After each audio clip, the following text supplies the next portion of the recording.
Hi and welcome to thecrowngoesviral.com, project for 11Nissan. This is Saratova Best. Okay, we're going to spend a couple of minutes after all the videos that we've seen and everything we've heard about the analysis of this Corona crown. We're going to do a little psychological analysis because that's what I like to do best.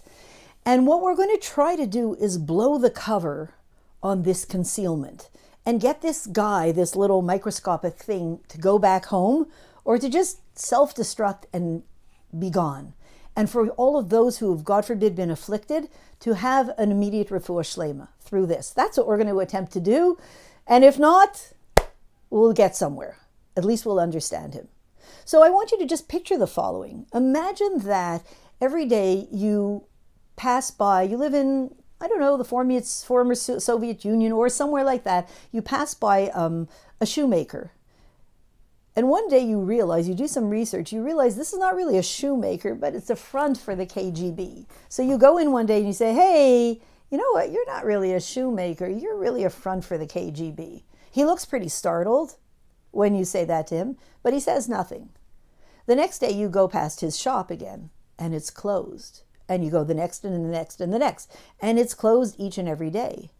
And you realize that you got his story.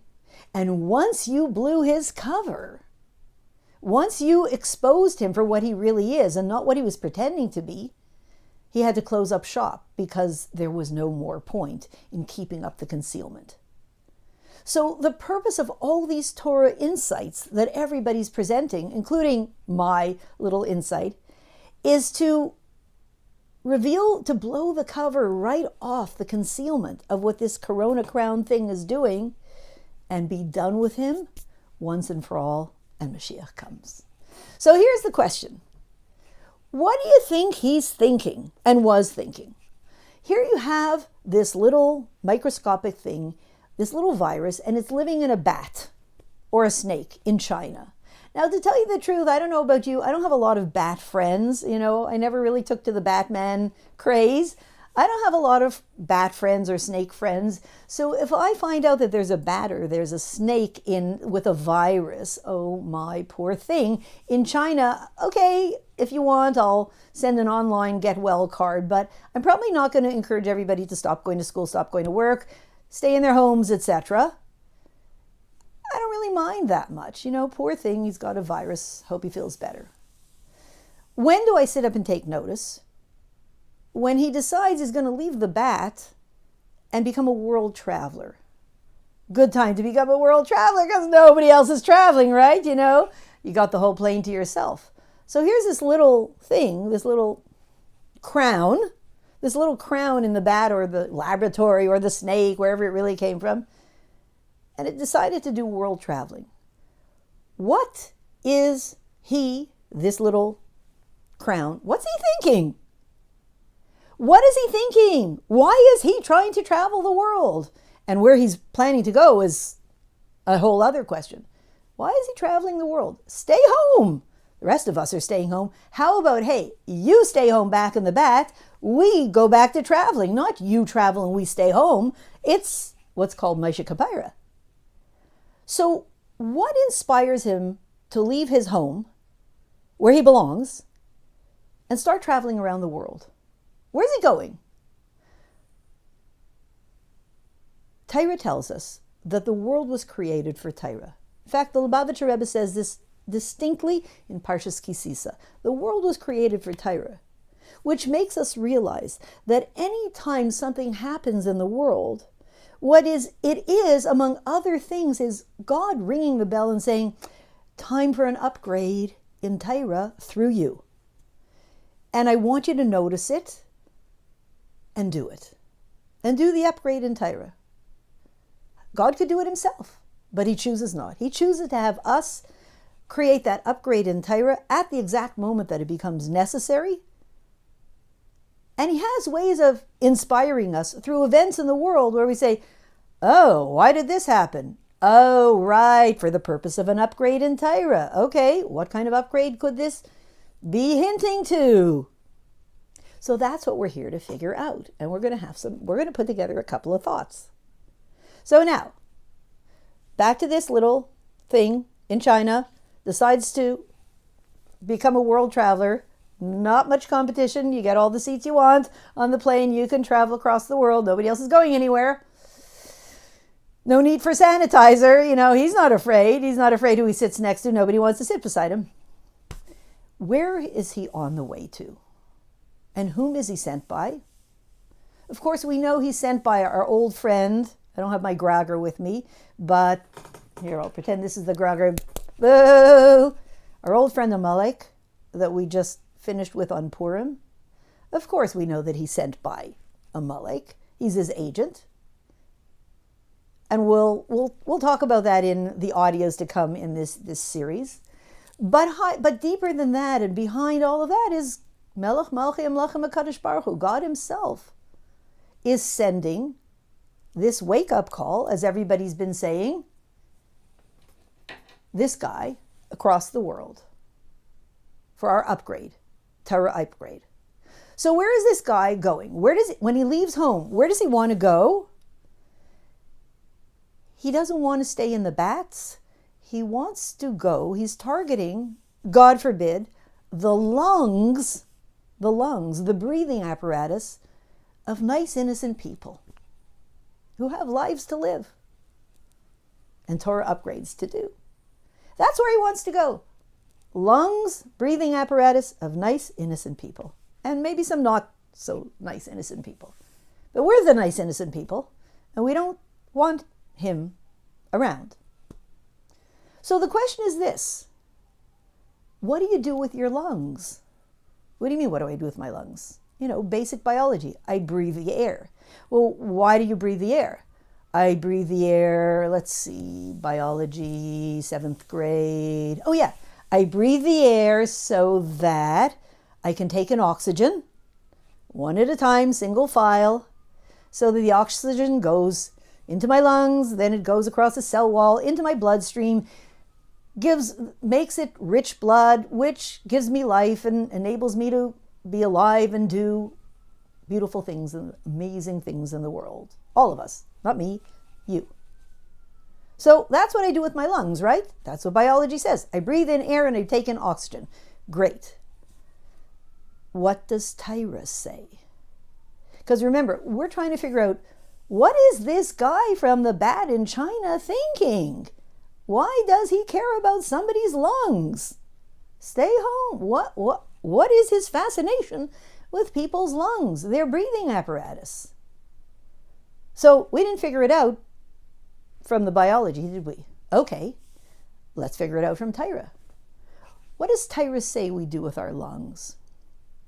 Well, in 1992, when Parshas told us, the Lubavitcher Rebbe said that from the first moment that you wake up, when you open your eyes, even before even before you say Maida'ani, that from this moment on and forever, you need to be aware and cognizant of the fact that you are breathing the air of Mashiach. You are surrounded by nothing other than the air of Mashiach. And that's the reason, and therefore, if you are surrounded by nothing other than the air of Mashiach, I have only one way of interacting with the air, through lungs, through the breathing apparatus. So now, okay, let's reverse engineer. Why do we have lungs? To breathe the air of Mashiach. Why do we have a mind? To be aware that we're breathing the air of Mashiach. And then, what happens if I would be aware of that? That I'm breathing the air of Mashiach? Wow. You mean I'm not just breathing plain air and taking in oxygen? No, that stuff is old. That's from the past. We've upgraded. Just like you upgrade your phone, we've been upgraded. The world is upgraded. Torah is upgraded. We are now breathing nothing other than the air of Mashiach.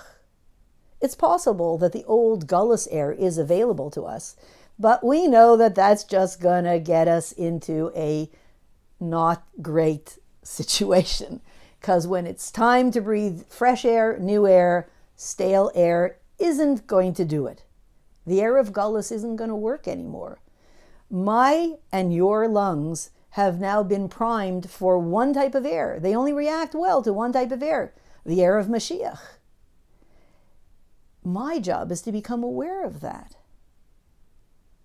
And to say, and to ask myself how this changes every minute of my day. Because think about it. If I realize I'm breathing the air of Mashiach, if I really take it seriously, it's not just a statement. Wow, I am swimming in a sea of opportunities and possibilities and expansiveness and godliness and holiness and you name it. Every fiber of my being will change if I take that seriously. Every moment of my day will change if I take that seriously. Oh my goodness. That's why we have lungs, to breathe the air of Mashiach? That's not the way it used to be. Right. But from the minute that the Lubavitcher Rebbe announced this, Parshas told us 1992, Tufshin and Beis, that became the new air. Good luck. The old air is not going to do it anymore, folks. The only air that will work for us and help us move forward into Geula, personally and globally, is the air of Mashiach. So now, I don't know so many people who've thought about it so much, but at the beginning when it was announced, I think a lot of people said, come on, air of Mashiach, like, be real. Have you seen the news? Do you see what's going on? So this Amalek guy that this little virus from China works for said, well, we'll try to make sure people don't realize they're breathing the air of Mashiach and they don't change their lives based on it. But now we've come to a point where the world, not just the Jewish world, the non-Jewish world, the world at large, seems to really be becoming cognizant of that reality. It's really upgraded a lot. There's so much in the world, the positivity and your thoughts determine reality, and you name it, on all the healing, you name it, from top to bottom, from soup to nuts. So no doubt Amalek said, oh boy, this is my last chance to stop the Geula, God forbid. What do? I didn't succeed in keeping their mindset too Gulistic. They figured it out. All I can do is try to impede their ability, God forbid, to breathe properly that air of Mashiach. Let's go to the lungs. That's the last chance. And he found some little thing in China, sent him over, and said, get to work. So now we've blown the cover on the master plan. Of course, God's master plan behind all of this is get us to be aware that we're breathing the air of Mashiach. And that's what we want to do. And when we do it, surely we're going to completely blow the cover on this whole insane project coming from Amalek, from China, all the way to us, to this and this person's lungs. And the whole thing will expand, get bigger, and then burst. And it's done. Evaporate. And it's over. And the upgrade in Torah that God is begging us for will happen. So that's our job. That's our merit at this incredible time in history. Let's just go for the upgrade. Let's just be aware. My lungs are here for one reason, to breathe the air of Mashiach. My mind is here for one reason, to be aware of that and to figure out ways to get everybody to understand and figure out ways to change my whole lifestyle based on this new reality. I am breathing the air of Mashiach. God willing, with healthy lungs. That guy will go back to China or just disappear.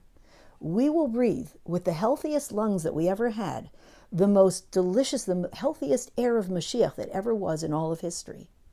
And we will sing with expansive lungs and dance with expansive lungs in the third Beis HaMikdash, all of us together, the dance of Mashiach. And for this Yud Aleph Nisan, the crown, the real crown of Mashiach will go viral. and we'll find ourselves there. Thanks so much. See you there.